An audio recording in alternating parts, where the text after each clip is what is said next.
What are the best foods for kidney disease? Well, they're somewhat different than the foods that you would eat to prevent a kidney problem.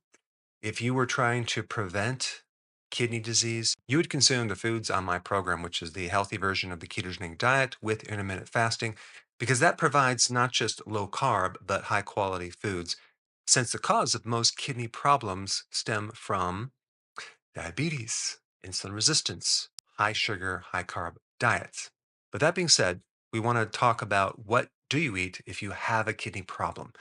There are various stages of kidney problems. You have stage one, two, three, four, and five. Five being end stage, which means you're usually on the list for dialysis and it's irreversible. So I'm going to kind of split this up into kind of the make break point of when you would start eating what I'm going to suggest. Okay.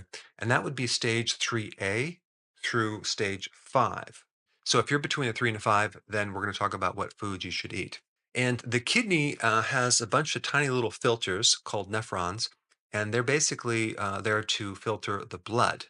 So when they can't filter anymore because they're damaged, you start getting waste that backs up into the blood. And you also have problems with these very specific nutrients.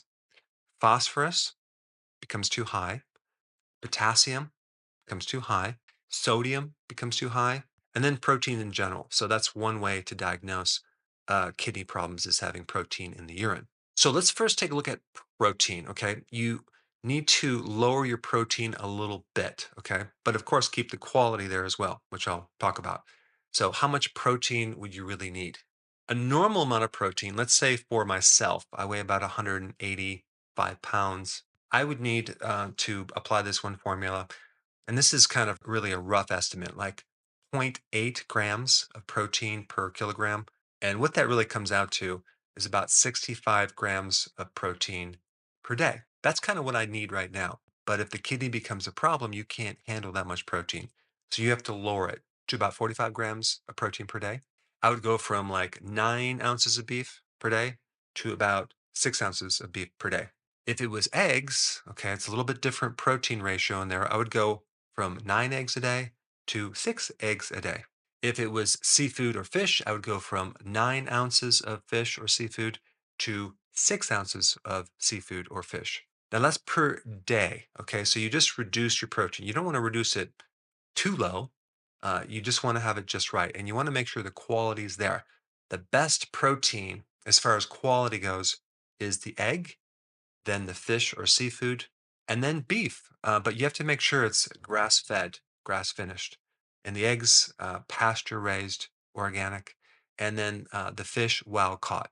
Now, as far as sodium goes, you don't want to bring your sodium down too far because you need sodium for various reasons, but you want to bring it down to roughly about 2,300 milligrams of sodium per day.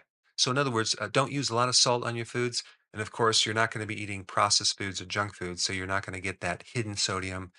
But you want to have just a little bit, but not excessive amounts. And then with potassium, okay, let's talk about potassium. What foods are high in potassium that you would have to avoid? Beet greens, avoid those. Avoid spinach, kale, avocados are very high in potassium. But you would want to have foods low in potassium. If we take a look at the vegetable family, we would be consuming like cabbage, cauliflower, radish, cucumber, onion, regular lettuce, bell pepper. And of course, protein in general doesn't have a lot of potassium. So you could do like tuna and cod and eggs, especially turkey, and even some organic chicken. Now let's talk about phosphorus. Okay. How do you lower the phosphorus? Well, you definitely want to avoid anything with a lot of phosphorus, like phosphoric acid, as in sodas. Sodas are the worst for kidney disease because you're going to really jack up your phosphoric acid, not to mention the sugar. But also, meat in general is higher in phosphorus, and so is milk in dark chocolate. But most vegetables are low in phosphorus. Berries are low in phosphorus. Poultry is lower in phosphorus if you look at the meats. And certain seafood and even eggs are low in phosphorus. Even though they have phosphorus, there's some conflicting data on potassium. In other words, there's an equal risk of dying from too much potassium or too little potassium. And again, always work with your doctor to make sure that they monitor these key nutrients to make sure they're not out of range.